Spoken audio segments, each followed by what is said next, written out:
대기업이나 중견기업, 그리고 이른바 빅테크 기업들은 뛰어난 인재를 선발하는 데 있어 이미 검증된 시스템을 갖추고 있습니다.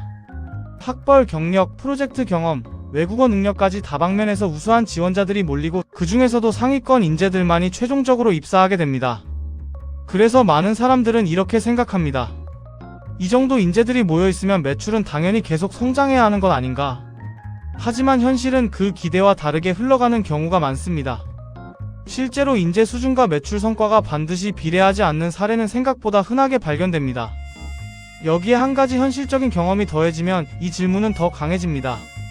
그렇게 어렵게 들어간 회사에서조차 매출이 떨어지거나 잘 나가던 사업이 정리되는 순간을 직접 목격하게 되기 때문입니다.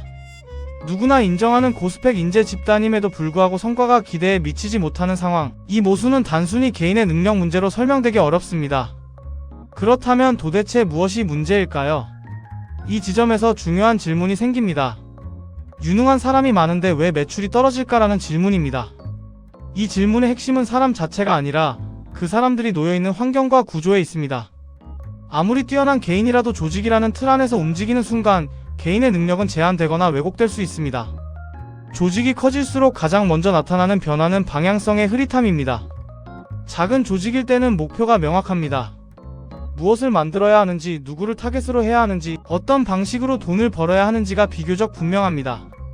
하지만 규모가 커지고 사업이 확장되면서 목표는 점점 추상적으로 변합니다. 새로운 사업을 시도하고 기존 사업을 유지하고 동시에 리스크를 줄여야 하는 상황이 반복되면서 선택과 집중이 어려워집니다. 그 결과 조직 내부에서는 서로 다른 방향을 바라보며 일하는 일이 자연스럽게 발생합니다.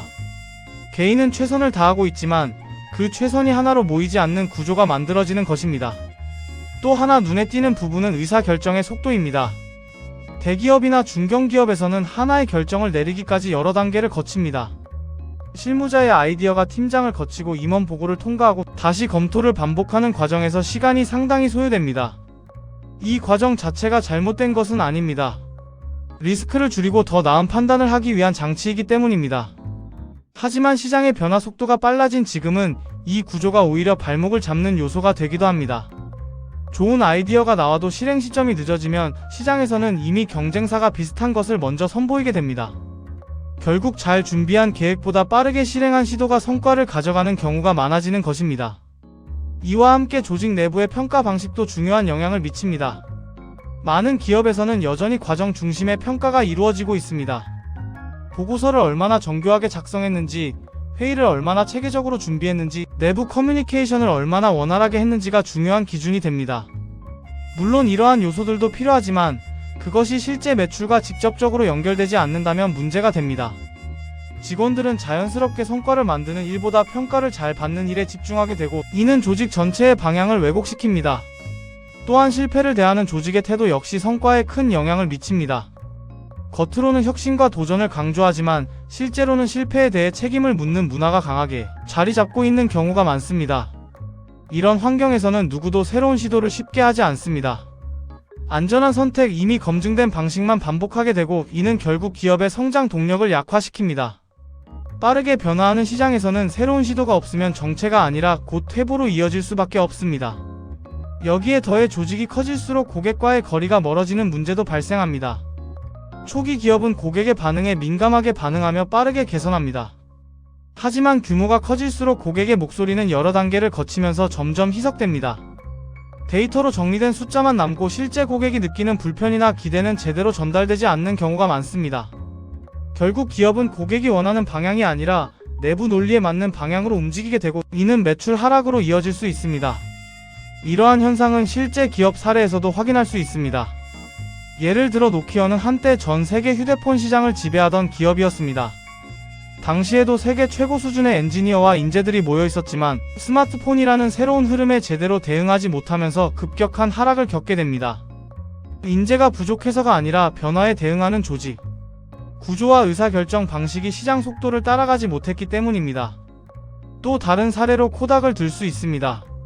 이 회사는 필름 카메라 시장에서 독보적인 위치를 가지고 있었고 기술력 또한 뛰어났습니다. 심지어 디지털 카메라 기술도 내부에서 먼저 개발했음에도 불구하고 기존 사업을 지키려는 판단으로 인해 변화를 늦추게 되었고 결국 시장에서 뒤처지게 됩니다. 이 역시 인재의 문제가 아니라 조직의 선택과 구조의 문제였습니다. 결국 매출이 떨어지는 이유는 단순히 좋은 사람이 부족해서가 아닙니다. 좋은 사람들이 있음에도 불구하고 그 사람들이 제대로 일할 수 없는 구조와 환경이 문제인 경우가 더 많습니다. 방향성이 분산되어 있고 의사결정이 느리며 평가 기준이 왜곡되어 있고 실패를 두려워하는 문화가 존재한다면 아무리 뛰어난 인재가 모여 있어도 성과는 기대에 미치지 못하게 됩니다. 그래서 이 질문의 답은 의외로 명확합니다. 왜 유능한 사람들이 많은데 매출이 떨어질까? 그 이유는 유능한 사람들이 없어서가 아니라 유능한 사람들이 제대로 힘을 발휘하지 못하는 구조가 존재하기 때문입니다. 그리고 그 구조를 바꾸지 않는 한 아무리 더 뛰어난 인재를 채용하더라도 결과는 쉽게 달라지지 않을 것입니다. 결국 기업의 성과를 결정짓는 것은 누가 있느냐가 아니라 그들을 어떻게 움직이게 하느냐라는 점을 다시 한번 생각해 볼 필요가 있습니다.